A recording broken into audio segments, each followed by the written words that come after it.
Cette femme a pris le bibelot et l'a tapoté sur le bracelet. L'homme en face d'elle est instantanément contrôlé. La femme tire alors un poignard en l'air à nouveau. Elle l'attend à la servante pour qu'elle tue la petite fille. La servante lève le poignard et s'apprête à frapper la fillette.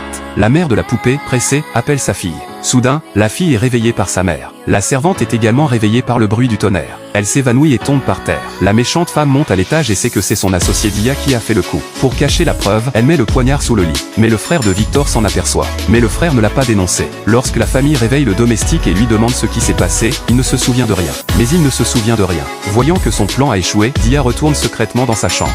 Quand tout le monde est parti, le frère s'est glissé sous le lit et a trouvé le poignard. Il se demanda pourquoi la méchante femme l'avait caché. De son côté, la méchante femme avait bien parlé à Dira. Elle lui avait dit de ne rien faire d'imprudent. Mais Dia a dit qu'elle voulait juste finir le travail plus tôt. Tous deux voulaient rentrer rapidement. La méchante femme avait déjà un nouveau plan en tête.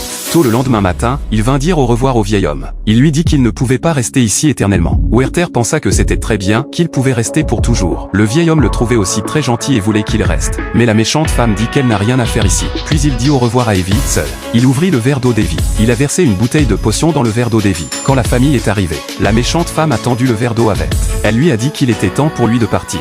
Whit n'hésitait pas à donner de l'eau à sa fille. Mais la méchante femme n'était pas allée bien loin. Evie courut l'appeler. Il ne s'arrêta pas mais sourit joyeusement. Quelques instants plus tard, Evie s'effondra sur le sol. La poupée mère d'Evie versa des larmes de tristesse. Ses yeux étaient rouges de colère. À ce moment-là, la femme s'est retournée vers Evie. Whit appelle un médecin pour soigner Evie. Il se retourne pour appeler une ambulance. Lorsqu'elle est revenue, le médecin a annoncé à Evie que la fillette était morte. La mère de la fillette savait ce qui était arrivé à sa fille et invoqua le code du jouet avec son esprit puissant. Elle s'est jetée à terre.